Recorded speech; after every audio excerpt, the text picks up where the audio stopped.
Salut et bienvenue à cette nouvelle vidéo sur Cuisine Santé Facile avec Adèle Myriam. Aujourd'hui, je vais vous parler du soja. Qu'est-ce que le soja?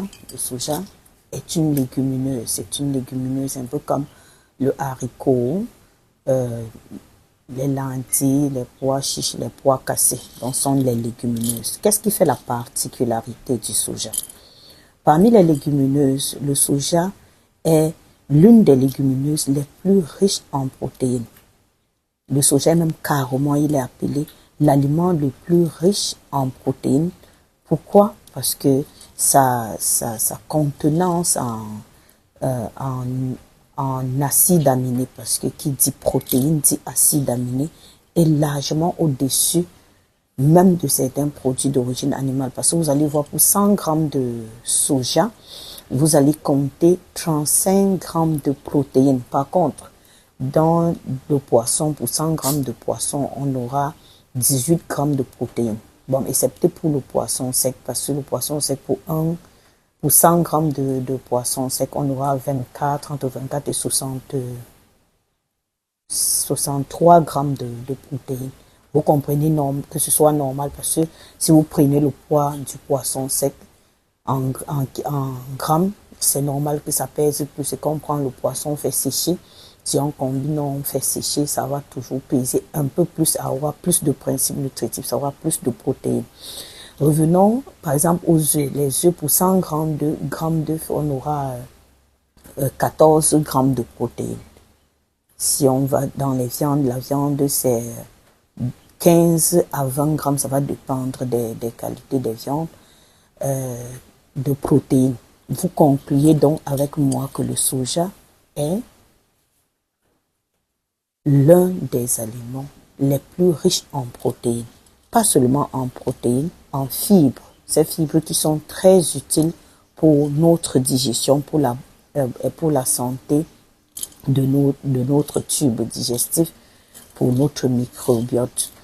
Et c'est également riche en vitamine A, en vitamine B, en vitamine PP, très riche en fer, en calcium, en magnésium, en iode. Donc, ça voilà donc les propriétés en zinc également, très utiles pour la peau. Vous savez, le zinc, le cuivre font partie des sels minéraux, très utiles pour la santé de la peau, pour l'élasticité, pour le renouvellement des cellules de la peau. Mais aujourd'hui, ce n'est pas de toutes ces propriétés que j'aimerais vous parler. C'est surtout des acides aminés, des protéines contenues dans le soja. Parce qu'aujourd'hui, c'est un aliment qui n'est pas vraiment consommé parce que, soi-disant, bon, ça porte à cause des isoflavones qui empêcheraient, selon certaines personnes, la fertilité, qui joue sur la fertilité chez les hommes, qui favorise qui favorise pas la fertilité chez l'homme et qui jouerait un rôle négatif pour les cancers sur la femme en termes de cancer de sein, des cancers d'utérus et même chez l'homme cancer de la prostate. Ça, c'est ce qui est dit. Mais avec des recherches récentes, on s'est rendu compte que les phytoestrogènes qui sont contenus dans le soja sont d'une quantité qui ne puisse nuire à la santé de qui que ce soit des enfants ou des vieilles personnes. Mais ça pourrait avoir des conséquences comme tout autre aliment s'il est consommé en de très grandes quantités. Et par rapport au soja, parlant du soja, il faut atteindre 400 grammes de soja par jour pour être exposé à ce genre de maladie. Mais ce n'est pas le cas puisque personne ne peut consommer jusqu'à 400 grammes de soja par jour. Donc, les propriétés nutritives du soja font du soja un excellent aliment de croissance pour les enfants. Très moins cher, donc ça joue sur le porte-monnaie des parents. Vous allez voir, pour 1 kg de soja, prenons pour 1 kg de soja, il faut compter 3 kg, 2 kg et demi à 3 kg de viande. Donc, si une famille parvient à consommer 1 kg de soja, il faut compter 3 kg, 2 kg et demi à 3 kg de viande. Il faut compter 10 à 13 litres de lait. Il faut compter en termes d'œufs, il faut compter 45 à 60 œufs. Est-ce que je crois que vous comprenez combien il faut? Et vous allez voir, 1 kilo de soja ne coûte rien. Hein. En France CFA, 1 kilo de soja est aujourd'hui à moins de 1000 francs CFA. Et 1 kilo de viande est à 3000 francs CFA. 1 kilo, un plateau de 60 œufs est à 2500, 2600, 2700 francs CFA. Ça dépend des rayons.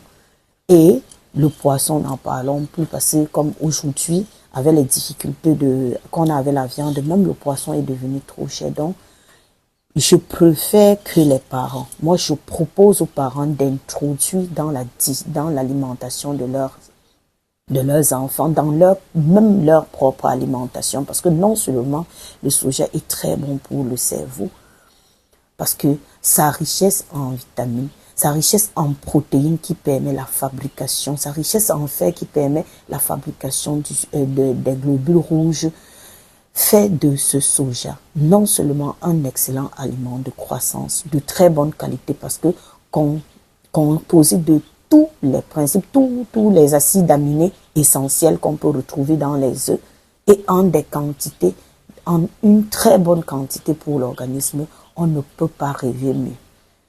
Et les gens ont cette difficulté de comment doit-on consommer le soja.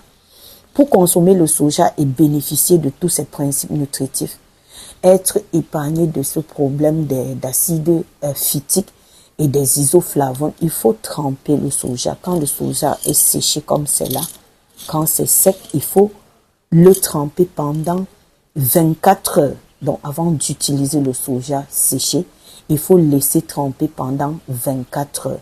Si possible, changer l'eau après 8 heures de temps. Après chaque 8 heures, si possible, ou 2 fois, après 12 heures de temps. Mais ce n'est pas possible, laissez tout simplement tremper pendant 24 heures, verser cette eau. Vous pourrez reconserver en faisant sécher. Là maintenant, vous pourrez profiter de tous les principes nutritifs et des protéines que le soja contient. Et vous pourrez, en trempant, vous libérer cette toxine, vous libérer de cette toxine. Certaines vont dire, qu'est-ce qu'on va faire avec la peau? Ça dépend de vous. La peau est aussi très riche en fibres. Parce que ça veut dire que si vous enlevez totalement la peau, le soja ne sera pas aussi riche en fibres. Donc, pour bénéficier des fibres contenues dans le soja, c'est mieux de l'utiliser tel quel, ou bien de diminuer la quantité après trempage de la peau avant de ressécher. Et lorsque vous avez resséché pour conserver, parce que ça permet de conserver le séchage permet de conserver sur une longue durée, au moins 2 mois. Et vous allez donc réutiliser, soit en grillant. Si vous voulez utiliser le soja grillé, sachez que le soja doit passer au moins, au trop plus, je veux dire, 15 minutes à 20 minutes de temps au feu. Ça veut dire, si vous avez trempé après 24 heures, vous voulez l'utiliser directement, vous pourrez écraser, en faire des sauces comme sauce d'accompagnement de riz, des pommes de terre. Vous pouvez même mettre un peu dans des pommes de terre sautées si vous voulez. Vous pouvez utiliser pour des légumes. Moi, je remplace généralement mon soja trempé. Je remplace mes arachides trempés par du soja trempé. Ou bien, si je veux juste un tout petit peu pour amener, surtout quand j'ai commencé à en donner à mes enfants, je ne donnais pas directement parce que il fallait les amener à prendre progressivement. Je mélangeais avec un peu d'arachide. Donc, je trempe les arachides, j'y ajoute un peu de soja et progressivement, ils se sont habitués. Maintenant, ils prennent ça naturellement, sans cet arrière-goût que les gens disent. Ce goût qui ne permet pas de manger. Donc, lorsque vous allez tremper le soja, vous allez vous rendre compte que ce goût-là va disparaître. Et maintenant, en faisant bouillir votre soja, vous allez laisser 15 minutes de temps au feu quand c'est frais. J'ai dit 15 à 20 minutes maximum. Ça veut dire que c'est dans les légumes que vous allez mettre. Mettez un peu plus tôt. Vous pouvez ajouter au soja tout ce que vous voulez, que ce soit les échalotes, que ce soit l'ail, que ce soit le ginger, un peu comme on fait l'undolé, ou bien comme on ferait la sauce blanche. La sauce blanche, vous pouvez mettre tout ce que vous voulez, même de la tomate pour plus de vitamines. Et là, ça vous permettra donc de consommer. Et je préfère cette méthode, cette manière de consommer parce que ça garde les principes nutritifs. Il y a les gens qui vont parler du lait de soja. Effectivement, le lait de soja est vraiment important. Mais évitez de consommer le soja cru. Si vous voulez faire du lait de soja, faites comme j'ai dit, tremper. Faites bouillir votre pâte après avoir écrasé, avant d'extraire le jus de soja. Parce que d'autres difficultés qu'on a avec le soja qui accélèrent et qui favorisent ces acides, qui favorisent ces propriétés nocives pour la santé, c'est lorsque le soja est consommé cru. Vous êtes sûr, si vous consommez cru, que vous serez exposé, vous avez tous ces problèmes que le soja a aujourd'hui sur l'infertilité, sur qui empêche aussi l'assimilation de certains sels, de certains sels minéraux, à l'instar du cuivre, du fer, du magnésium, du calcium et de l'iode. Donc, si vous trempez et vous faites cuire le soja avant consommation, vous êtes sûr de bénéficier de tous ces principes nutritifs. Moi, j'ai été nourrie avec du soja, j'ai jamais eu de problème de santé. Donc, c'est pour vous dire, ça c'est une alternative, c'est un substitut, c'est un substitut pour les protéines d'origine animale, particulièrement les viandes rouges pour les personnes âgées.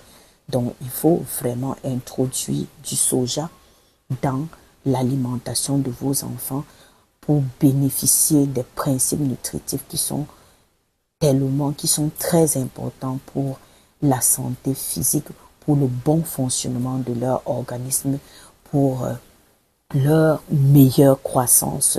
Et surtout, c'est un aliment facilement accessible au Cameroun.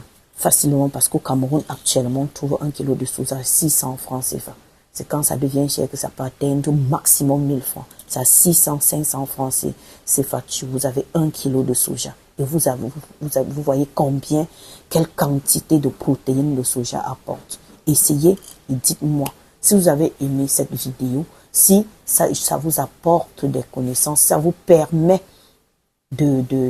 d'apprendre des choses. Je vous invite à aimer, partager pour que ces personnes qui ne connaissent pas les propriétés du soja, qui ne savent pas comment on consomme du soja, puissent bénéficier de ce contenu.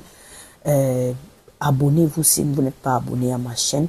Cliquez sur la cloche de notification pour être notifié à chaque fois que je publie une nouvelle vidéo sur ma chaîne. Donc, voilà donc ce que j'avais à partager avec vous aujourd'hui. Et merci de m'avoir suivi. À très vite pour une nouvelle vidéo.